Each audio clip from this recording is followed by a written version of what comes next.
Bismillahirrahmanirrahim. Allah akan memberikan kenikmatan. Yang ini bisa dilatih dengan satu amalan. Dan amalan ini memang hanya disiapkan di 10 hari terakhir. Tidak ditemukan di 10 malam pertama, tidak juga di malam yang kedua, pertengahan kedua, tapi hanya akan Anda dapatkan di 10 malam terakhir. Amalan ini jika dikerjakan dengan benar, akan menghadirkan kenikmatan dalam kehidupan yang bisa dibawa ke ranah ibadah. Ya, juga muamalah. Kalau ibadah hubungan dengan Allah, garisnya vertikal, hablum minallah. Jadi kalau Anda sholat, nanti sholatnya nikmat, nggak pernah sama dengan sholat-sholat sebelumnya. Ya, kalau baca Al-Quran itu nikmat, nggak pernah sama dengan sebelumnya. Bisa fokus, enak, terarah, nggak bisa terganggu gitu kan. Terus kalau berhubungan dengan manusia, lapang. Menghadapi takdir itu enak, lapang. Ngelihat ada pandemi, saya mengamati yang terjadi di Amerika juga, di New York khususnya gitu kan. Bagaimana situasi COVID-19 ini kita hadapi, seperti apa. Namun demikian itu ujian juga untuk keimanan kita dalam tinjauan spiritual tentunya. Dan orang beriman menghadapi situasi yang membahagiakan ataupun terlihat nampak dalam pandangannya kurang menyenangkan, itu semua situasinya sama. Sampai-sampai ada bab khusus kata para ulama, orang kalau sudah merasakan ketenangan dalam kehidupan, maka terpraktekkan 2 sumber keindahan yang mengantarkan setiap hamba ke surga. Apa itu? Syukur, sabar. Dia orang masuk surga itu kalau mau cepat 2. Ya, 1 syukur, 2 sabar. Makanya syukur disebut oleh Al-Quran sedikit yang bisa. Wa qalilun min ibadiyasy syakura. Sedikit hambaku yang bisa sabar, syukur. Dan sabar itu kalimat pembuka malaikat menyambut orang masuk surga. Itu ada di Quran surah ke-13 Ar-Ra'd ayat 23 sampai 24. Ya, jannatu 'adnin yadkhulunaha wa man salaha min abaihim wa azwajihim wa dzurriyyatihim wal malaikatu yadkhuluna 'alaihim ya min kulli bab. Salamun 'alaikum bima sabartum. Salamun, selamat bagi Anda semua.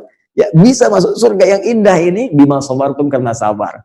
Ini cuma ada 2, kalau nggak syukur, sabar. Dan syukur dipraktikkan ketika Allah titipkan nikmat kepada kita dalam bentuk yang bisa kita rasakan dengan kebahagiaan. Sedangkan sabar ketika Allah turunkan nikmat kepada kita dalam bentuk musibah yang kadang-kadang terasa tidak menyenangkan. Ini sebetulnya dua-duanya itu jalan ke surga. Ya, itu poinnya. Nah, bagaimana untuk bisa mendapatkan kelapangan ini sehingga bisa mempraktikkan syukur dan sabar?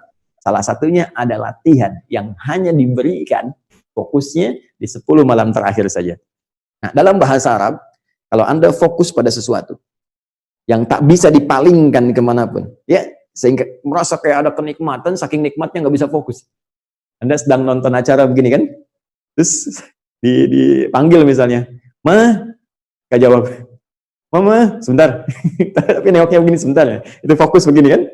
Nah, itu disebut namanya akafa. Ya, ain, kaf, fa. Ain, ya, ain, kaf, fa, begini. Oke? Orangnya disebut akif, akif, begini. Akif. Oke? Kalau banyak orang, ya nggak hanya Anda saja, ya, di rumah ada 5 orang semuanya fokus, luar biasa, tak terpalingkan, merasa kenikmatan. Jadikan di ujungnya, akifun. Akifun.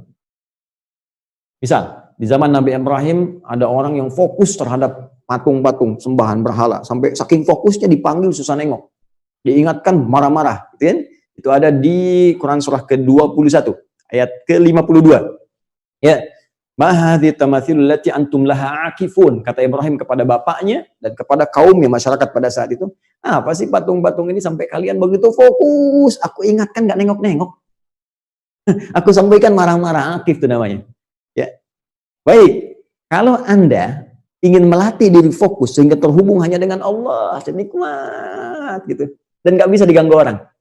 Ya, saat sedang senang, kita pun nyaman sedekah, nyaman ini, nggak ada riya, nggak diganggu orang. Sedang sholat enak, nikmat, dicela orang juga, alhamdulillah. Memang setiap manusia punya aib untuk dicela. Perasaan itu muncul saja dan terasa damai dalam kehidupan. Nah, itu teman-teman sekalian, sikapnya akif. Akafa. Kalau Anda ingin berlatih untuk mendapatkan itu, maka tambah hamzah di depannya. Ya, hamzah wasal. Di akafa, Hapus sebentar ini. Ya. Akafa tambah hamzah di sini. Ya. Harakatnya jadikan kasrah, ini hilang jadi Kalau Anda ingin latihannya serius, sungguh-sungguh, ya berusaha sungguh-sungguh, ingin latihan sungguh-sungguh, tambah tak sebelum akhirnya. Ya, gini. Di maaf, jadi setelah ain, ya jadi istaf ada. Ya, tak di sini taknya, bukan sebelum akhir. Kalau sebelum akhir nanti syiddah. Ya, takafa. Ya, jadi cara mengartikannya usaha untuk sungguh-sungguh fokus terhadap sesuatu. Usaha untuk sungguh-sungguh. Taknya, akafanya fokus terhadap sesuatu sehingga tidak bisa dipengaruhi atau dipalingkan oleh yang lain. Saya ingin fokus untuk ibadah kepada Allah sehingga setelah takafa ini saya bisa fokus dengan Allah, saya fokus dengan hukum-hukumnya, nggak peduli dengan gangguan orang, bisa terasa nyaman menghadapi berbagai musibah dan sebagainya, bisa membalas keburukan dengan kebaikan, bisa mencintai dengan lebih luas, menyayangi tanpa pamrih. Itu latihannya disebut dengan i'tikafa, sifatnya disebut dengan i'tikaf. Ini sifatnya, keadaannya. I'tikaf.